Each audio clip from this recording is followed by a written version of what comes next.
एकानं मात्र सरळ मला द्वंद्वासाठी आव्हान दिलं होतं. द्वंद्व, विजय किंवा मरण.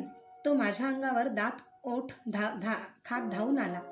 पण क्षणात माझा बहुकंटक डाव त्याच्या गळ्याभोवती पडला. हातपाय झाडत तो तडफडून महाराजांकडे जीवदान मागू लागला. राजस्त्रियांच्या डेऱ्याचा पडदा उगाच क्षणभर थरथरला. महाराजांनी राजदंड उचलला. त्याला जीवनदान मिळालं. शेवटी धनुर्धराचा वेश चढवून मी त्या मधल्या चौथऱ्याकडे चालू लागलो.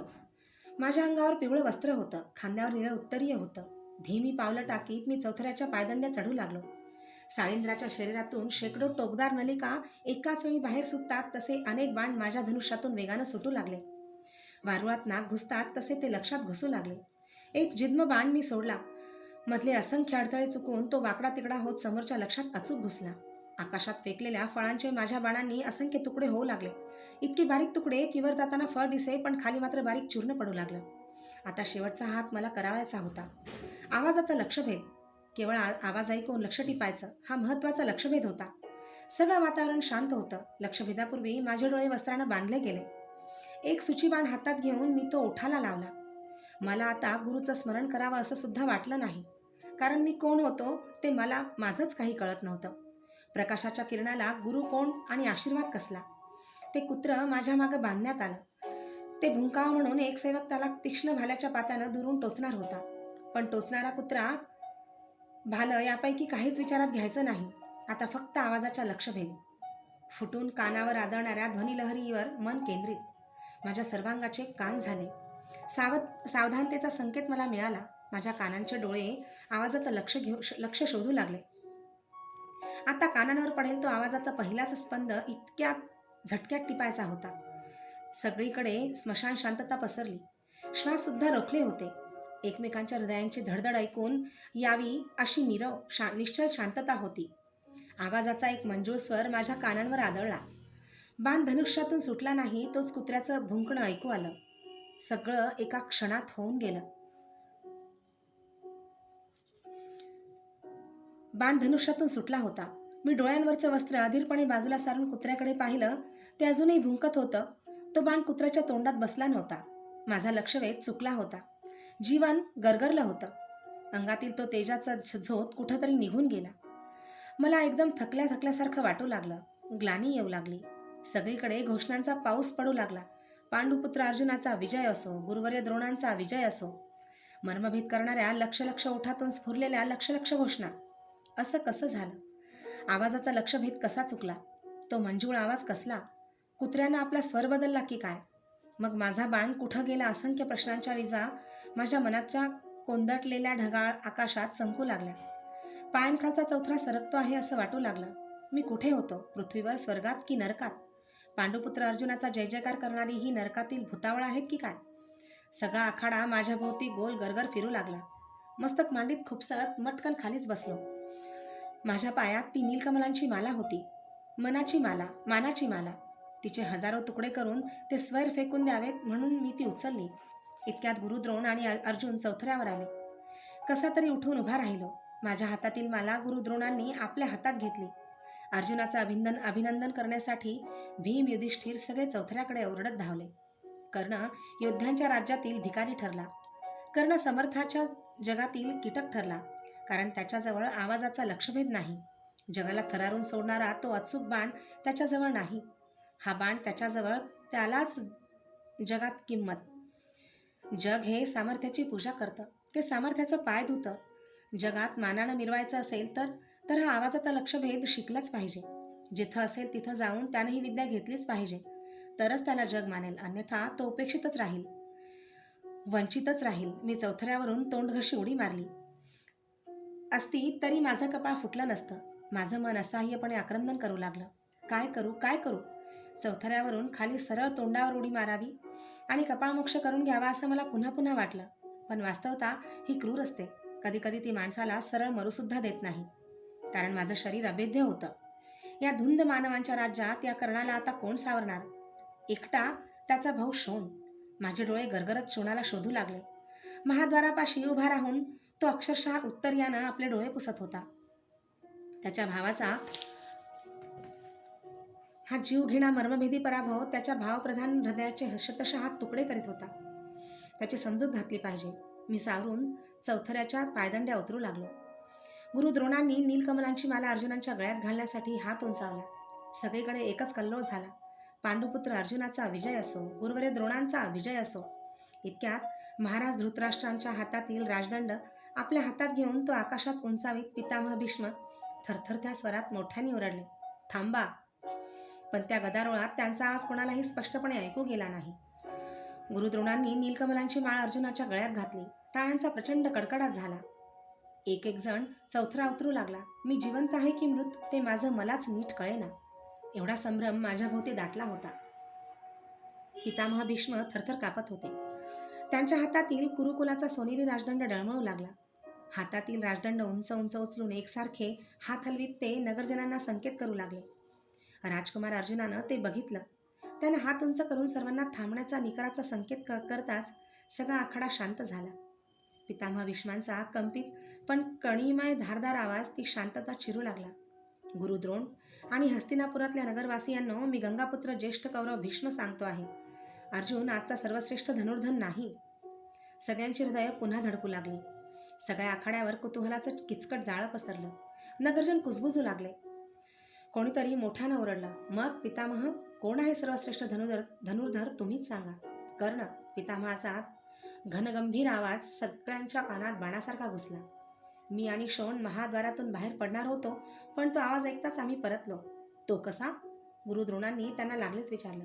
गुरुद्रोण, अर्जुनाच्या प्रेमानं तुम्हाला आंधळ बनवलं आहे. नुसतंच आंधळ नाही तर बहिरं सुद्धा. प्रेम, मग ते वाजवेपेक्षा अधिक असेल तर तोही दुर्गुणच. सांगा पितामह, काय झालं? चारीकडून आवाज उठला. आवाजाचा लक्षभेद जाणण्याची पात्रता या आखाड्यात केवळ 4च लोकात आहे. एक कर्ण, दुसरे द्रोण आणि तिसरा अर्जुन आणि चौथा मी. हात उंचावून पितामह म्हणाले. आता आखाड्यात एकट्या पितामह भीष्मांकडे लोक पाहू लागले. कुरुकुलाचं ते निखळ सत्य आपल्या धारदार जिभेनं सगळ्या लोकांचे लचके तोडू लागले. दाढीचे पांढरे शुभ्र केस हलू लागले. या चौघांपैकी कर्ण अर्जुनाप्रमाणे स्पर्धक होता. त्याला डोळ्यांवरच्या वस्त्रांमुळे त्याचे बाण स्वतःला पाहता आले नाहीत. राहिलो अर्जुन, मी आणि द्रोण. पण अर्जुनाचं आणि द्रोणाचं लक्ष केवळ कुत्र्याच्या भुंकण्याकडे राहिलं. त्यांनी दुसरं काहीच ऐकलं नाही. पण मी सांगतो, कुत्र्याच्या भुंकण्यापूर्वी एक मंजूळ आवाज आला होता. त्या वीरकर्णानं तो आवाज अचूक टिपला आहे. म्हणून कुरुकुलाचं भूषण असलेली ती मला आज कर्णाच्या गळ्यात पडायला पाहिजे होती. कसला आवाज पितामह? सगळीकडून प्रश्नांचा वर्षाव झाला. कसला आवाज? कसला आवाज? मग गंगेकाठी पहिला प्रथम पितामह भीष्मांची गाठ पडली होती तो प्रसंग आठवला. त्यावेळी ते म्हणाले होते, या गंगेवर माझ्यापूर्वी येणारा तू पहिलाच माणूस आहेस. माझं मन भरून आलं. ते मला आतून सांगू लागलं, पितामह, या हस्तिनापुरात मी पाहिलेले तुम्हीच पहिले निगर्वी आणि सत्यवचनी पुरुषश्रेष्ठ आहात. धन्य आहे तुमच्या सत्यनिष्ठेची. आपला आवाज स्थिर करून तो उंचावीत ते म्हणाले, कुत्र्याच्या भुंकण्यापूर्वी समोरच्या तलाम वृक्षावर एक पत्ररथ पक्षीण आपल्या पिलाच्या चोचीत चारा घालून चिवचिवली होती. कर्णानं तो आवाज कानावर पडताच क्षणात अचूक टिपला आहे. अजूनही समोरच्या वृक्षावरती पक्षीण भेदरून आपल्या तोंडात तसाच तो सुचीबाण घेऊन बसलेली मला इथून स्पष्ट दिसते आहे. हा लक्षभेद अर्जुनापेक्षा कितीतरी सरस आणि श्रेष्ठ आहे. कर्ण आजचा सर्वश्रेष्ठ वीर आहे. एका तमालाच्या झाडाकडे त्यांनी बोट केले. त्यांच्या बोटाच्या दिशेनं हजारो डोळे सरसर धावले. एक उत्सुक पारधी त्या झाडाकडे धावला. आरोळ्यांच्या आवाजानं गांगरून गेलेला त्या पक्षिणीला त्यानं कौशल्यानं पकडून आणलं. ती पक्षीण त्यानं पितामहांच्या हातात दिली. त्यांनी तिच्या चोचीत अडकलेला माझा सुचीबाण उपसला.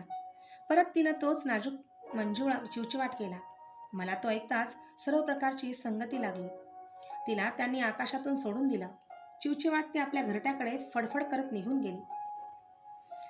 सगळीकडे टाळ्यांचा कडकडाट झाला.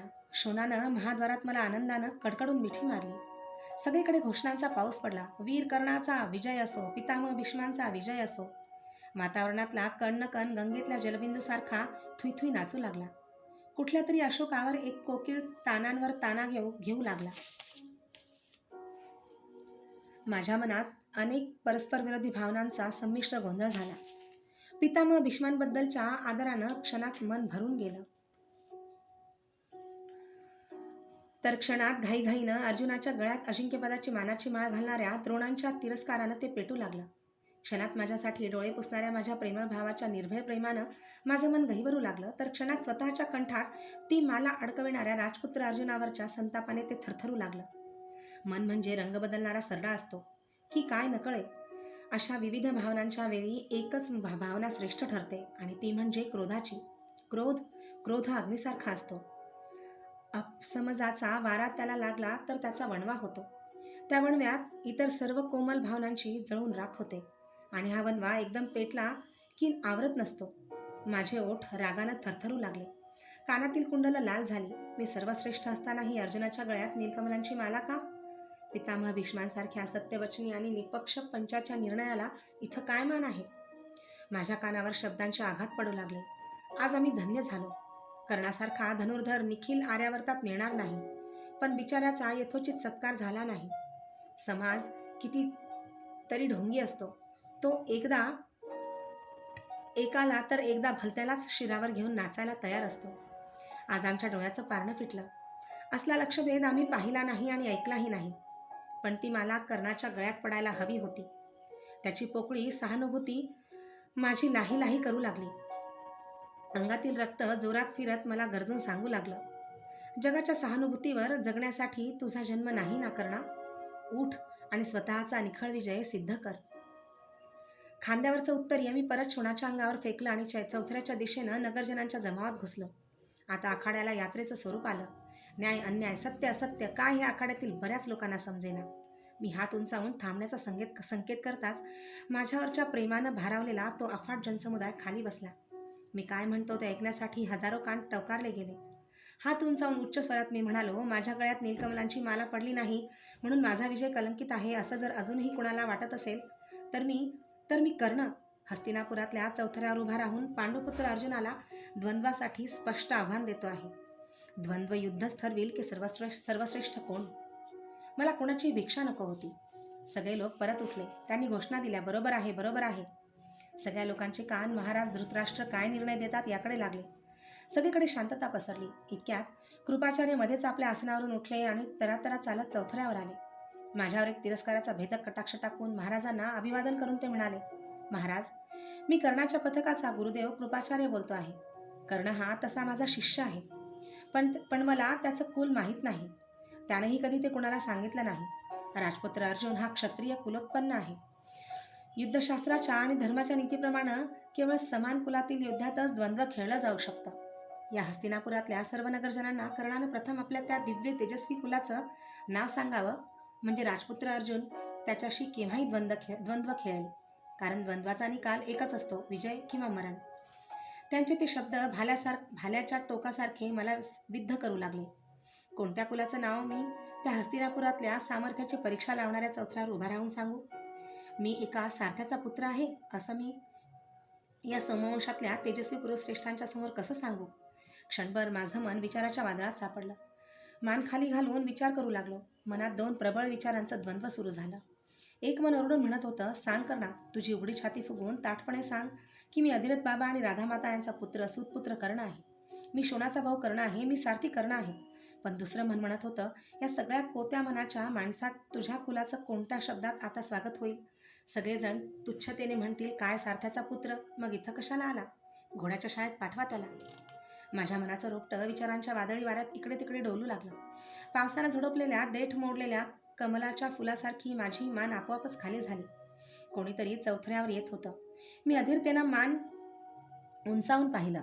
तो युवराज दुर्योधन होता. तीच ऐटदार चाल, तेच तरतरीत नाक, तेच भेदक घोर डोळे, तेच घरंगळणाऱ्या उत्तरीयाला दिलेले दमदार झटके. आसुडासारखा कडकडीत आवाज काढीत हाताची भक्कम मूठ वळवून आपले घारे डोळे सर्वांवर गरगर फिरवीत मंडल घेत तो म्हणाला, गुरुदेव, कृपाचार्यांनी ही पराक्रमाची क्रूर चेष्टा लावली आहे. क्षत्रिय म्हणून या कर्णात काय कमी आहे? धर्मशास्त्राप्रमाणे क्षत्रिय कुणाला म्हणतात? ज्याच्या दंडात प्रचंड सामर्थ्य असतं त्याला, जो स्वतःचं असं राज्य धारण करतो त्याला, आणि जो राजकुलाला जन्माला येतो त्याला. या कर्णानं आपलं सामर्थ्य या ठिकाणी प्रकट करून आपण क्षत्रिय आहोत हे स्पष्ट सिद्ध केलं आहे. तेवढ्यानेही कोणाचं समाधान होणार नसेल तर मी दुर्योधन आता याच ठिकाणी हे सिद्ध करतो की कर्ण हा एक क्षत्रियच आहे. पण हे द्वंद्व झालंच पाहिजे. मी कुरुश्रेष्ठ युवराज दुर्योधन घोषित करतो की आत्ताच आणि या चौथऱ्यावर सर्वांसमक्ष मी या वीर तेजस्वी आणि पराक्रमी कर्णाला अंगदेशाचा अभिषिक्त राजा करणार आहे. आजपर्यंत कौरवांच्या आधिपत्याखाली मगध देशाजवळ असलेला अंगदेश आता या क्षणापासून कर्णाचा होईल. हा कर्ण अंगराज होईल.